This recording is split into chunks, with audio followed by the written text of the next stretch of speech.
नमस्कार जोहार। चलते हैं झारखंड की ताज़ा खबरों की ओर, लेकिन उससे पहले अगर आपने अभी तक इस चैनल को सब्सक्राइब नहीं किया तो सब्सक्राइब कर लें, जिससे कि आपको झारखंड की ताज़ा खबर रोजाना मिलती रहे।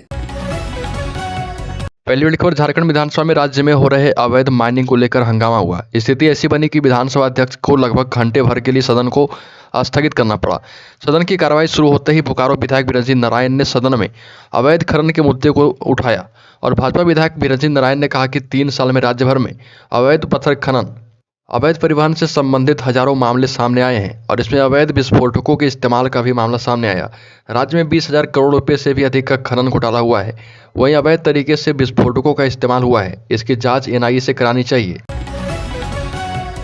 राज्य के लातेहार जिले में 10 टन अफीम का ढोड़ा जब्त। झारखंड में अवैध अफीम की खेती तेजी से पैर पसार रहा। लातेहार में ही नहीं, इसकी खेती अन्य कई जिलों में हो रही है।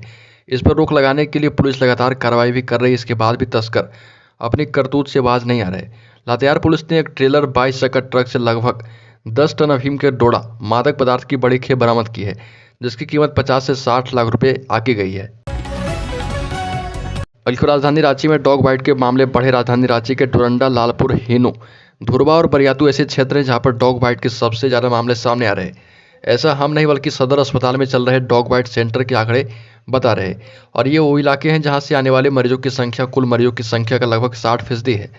ऐसा इसलिए हो रहा क्योंकि लावारिस कुत्तों और जानवरों पर नियंत्रण करने वाला कोई है नहीं। हालांकि रांची नगर निगम इस बात का दावा करता है कि स्ट्रीट डॉग्स की नसबंदी की जा रही है। रांची में एयरपोर्ट की तरह नजर आएंगे रेलवे स्टेशन। झारखंड के 57 रेलवे स्टेशन पर होगी आधुनिक सुविधाएं। अमृत भारत योजना के तहत होगा काम। झारखंड के कई रेलवे स्टेशन आधुनिक होंगे और वहां पर एयरपोर्ट जैसी सुविधाएं होगी। अमृत भारत योजना के तहत सरकार ने स्टेशन में सुविधाओं की बढ़ोतरी का फैसला किया है और इसके लिए अलग से बजट तैयार किया गया है और इसे मंजूरी भी दे दी गई है। इस योजना के तहत झारखंड के 57 रेलवे स्टेशन को आधुनिक सुविधाओं के लिए चुना गया है। इस योजना के तहत सरकार का 176 करोड़ रुपए खर्च करने का प्रस्ताव है। झारखंड में रेलवे परिचालन को बेहतर करने और बुनियादी ढांचे को और भी मजबूत करने के उद्देश्य से अमृत रेल योजना के तहत 5,271 करोड़ रुपए दिए गए। रेल मंत्री अश्विनी वैष्णव ने बताया कि झारखंड को केंद्रीय बजट से राज्य के रेलवे बुनियादी ढांचे को बढ़ाने के लिए 5,271 करोड़ रुपए आवंटित किए गए। झारखंड में माननीयों के वेतन बढ़ेंगे। सीएम ने कहा कि स्पीकर के साथ बैठकर लेंगे फैसला। झारखंड में जल्द ही विधायकों के वेतन बढ़ेंगे। मुख्यमंत्री हेमंत सोरेन ने कहा कि स्पीकर के साथ विचार विमर्श कर इस पर फैसला लेंगे। बजट सत्र के दौरान पिछले 2 दिनों से विधायक भानु प्रताप शाही यह मांग उठा रहे थे। झारखंड मुक्ति मोर्चा विधायक समीर मोहंती ने भी दिल्ली के विधायकों के समान वेतन देने की मांग उठाई। कांग्रेस विधायक प्रदीप यादव ने भी वेतन बढ़ाने की मांग की और सीएम ने कहा कि भाजपा के सदस्य आज वेतन बढ़ाने की मांग कर रहे हैं, लेकिन पहले क्या क्या कर रखे हैं उस पर ध्यान नहीं देते हैं। राज्य में आईएएस अधिकारी राजीव अरुण एक्का को फिर से ईडी का समन अब 27 मार्च को बुलाया गया। प्रवर्तन निदेशालय ने एक बार फिर से वरिष्ठ आईएएस अधिकारी राजीव अरुण एक्का को समन जारी किया है। 27 मार्च को पूछताछ के लिए ईडी कार्यालय बुलाया गया है। इससे पहले उन्हें 15 मार्च को बुलाया गया था, लेकिन राजीव अरुण एक्का ने ईडी को पत्र भेजकर विधानसभा सत्र चलने का हवाला देते हुए 24 मार्च के बाद बुलाने का आग्रह किया था। राजीव अरुण एक्का पर आरोप है कि उनका नेताओं और नौकरशाहों के काले धन के निवेशक एवं राजदार विशाल चौधरी से घनिष्ठ संबंध है। हाल ही में भाजपा विधायक दल के नेता बाबूलाल मरांडे ने एक वीडियो क्लिप जारी कर आरोप लगाया था कि एक्का सरकारी फाइलें भी विशाल चौधरी के घर में निपटाते थे। राज्य में टीजीटी पीजीटी शिक्षकों की भर्ती। कोडरमा में हिंदी, अंग्रेजी समेत कई विषयों के टीजीटी पीजीटी शिक्षक की भर्ती होगी। झारखंड एजुकेशन प्रोजेक्ट कोडरमा ने संविदा पर टीजीटी पीजीटी शिक्षकों की भर्ती के लिए योग्य एवं इच्छुक अभ्यर्थियों से आवेदन आमंत्रित किए हैं। इस संबंध में कोडरमा जिला प्रशासन की वेबसाइट https://koderma.nic.in पर 16 मार्च 2023 को भर्ती नोटिफिकेशन जारी किया गया है। झारखंड टीजीटी पीजीटी भर्ती के लिए आवेदन ऑफलाइन लिए जाएंगे और भर्ती नोटिफिकेशन पर दी गई सूचना के मुताबिक ऑफलाइन आवेदन 15 मार्च 2023 से 15 अप्रैल 2023 तक स्वीकार किए जाएंगे। झारखंड टीजीटी पीजीटी भर्ती में हिंदी, अंग्रेजी और विज्ञान विषयों समेत कई विषयों पर योग्य अभ्यर्थियों का चयन किया जाना है। अभ्यर्थियों को सलाह है कि आवेदन, योग्यता, आयु सीमा, नियुक्ति की अवधि एवं चयन प्रक्रिया की विस्तृत जानकारी का पूरा भर्ती विज्ञापन जरूर देखें। झारखंड में फिर से खुलेंगे मर्ज किए गए 4,096 स्कूल। शिक्षा मंत्री ने विधानसभा में बताया पूरा प्लान।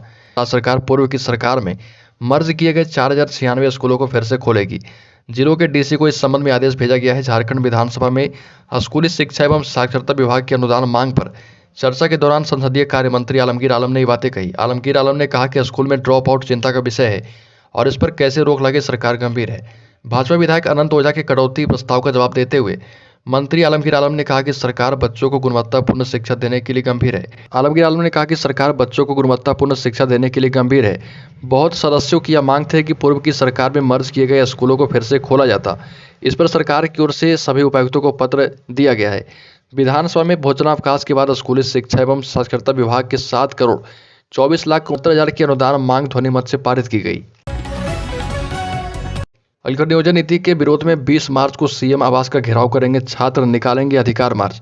नियोजन नीति के मामले में सोमवार को छात्र मुख्यमंत्री आवास के सामने विरोध करेंगे और अधिकार यात्रा निकालेंगे। इसकी जानकारी झारखंड स्टेट स्टूडेंट यूनियन ने प्रेस वार्ता के दौरान दी और बताया कि 20 मार्च को मोराबादी से पैदल मार्च करते हुए आंदोलनकारी मुख्यमंत्री आवास जाएंगे और आवास का घेराव करेंगे। छात्रों ने बताया कि इस नियोजन नीति में बदलाव के लिए मांग करने पर भी क्योंकि राज्य सरकार के द्वारा कोई निर्णय निकलकर सामने नहीं आया है। छात्र नेता देवेंद्र नाथ महतो ने कहा कि आगामी 20 मार्च 2023 को पूर्व निर्धारित विधानसभा घेराव कार्यक्रम को प्रतिस्थापित करते हुए मुख्यमंत्री आवास घेराव कार्यक्रम तय किया गया है। अलीगढ़ झारखंड के इस शहर में मिला H3N2 इन्फ्लुएंजा का पहला मरीज, स्वास्थ्य विभाग अलर्ट है। झारखंड में H3N2 वायरस ने दस्तक दे दी है और पहला मामला जमशेदपुर में मिला है। इसकी पुष्टि सिविल सर्जन डॉक्टर जुआर मांझी ने की है। रिपोर्ट आने के बाद मरीज को TMH के आइसोलेशन वार्ड में भर्ती कराया गया है। H3N2 वायरस की पुष्टि सिविल सर्जन जुआर मांझी ने की है और इस केस के सामने आने के बाद स्वास्थ्य विभाग हाई अलर्ट मोड में है। सभी अस्पतालों को अलर्ट जारी कर एहतियात बरतने का निर्देश दिया गया है और सिविल सर्जन जुझार मांझी ने बताया कि संभावित लक्षण वाले अब तक 22 मरीजों का सैंपल जांच के लिए माइक्रोबायोलॉजी डिपार्टमेंट को भेजा गया था। राज्य में तृतीय एवं चतुर्थ वर्ग के कर्मचारियों को हेमंत सरकार का तोहफा, जल्द मिलेगा कैशलेस स्वास्थ्य बीमा का लाभ। झारखंड के तृतीय एवं चतुर्थ वर्ग के कर्मियों को कैशलेस स्वास्थ्य बीमा की सुविधा मिलेगी। स्वास्थ्य मंत्री बन्ना गुप्ता ने माले विधायक विनोद सिंह के सवाल पर सदन में इसकी घोषणा कर दी है। राज्य सरकार कैशलेस व्यवस्था एवं स्वास्थ्य बीमा के लिए 9 साल से प्रक्रिया कर रही है और यह कब पूरी होगी, सरकार समय सीमा बताए। स्वास्थ्य मंत्री बन्ना गुप्ता ने कहा कि सरकार अपने कर्मियों को लेकर चिंतित है, कई चीजों को बढ़ाने की आवश्यकता है। हमने प्रस्ताव वित्त एवं कार्मिक विभाग को भेज दिया है। सीएम हेमंत सोरेन ने झार नियोजन पोर्टल का किया उद्घाटन, 75% स्थानीय को मिलेगी नौकरी। मुख्यमंत्री हेमंत सोरेन ने झारखंड विधानसभा स्थित मुख्यमंत्री कक्ष में झार नियोजन पोर्टल का शुभारंभ किया। पोर्टल के माध्यम से सरकार नियोक्ता एवं रोजगार ढूंढ रहे अभ्यर्थियों को प्लेटफॉर्म देने का प्रयास करेगी और पोर्टल पर नियोक्ता अपने व्यवसाय एवं उससे संबंधित मानव बल के बारे में जानकारी साझा कर सकते हैं। रोजगार के लिए अभ्यर्थी रजिस्ट्रेशन कर आवेदन भी भर पाएंगे। राज्य के बेरोजगार युवक युवतियों को स्थानीय स्तर पर रोजगार के अवसर प्रदान करने के उद्देश्य से झारखंड सरकार के द्वारा झारखंड राज्य के निजी क्षेत्र में स्थानीय उम्मीदवारों का नियोजन अधिनियम 2021 पारित किया गया है।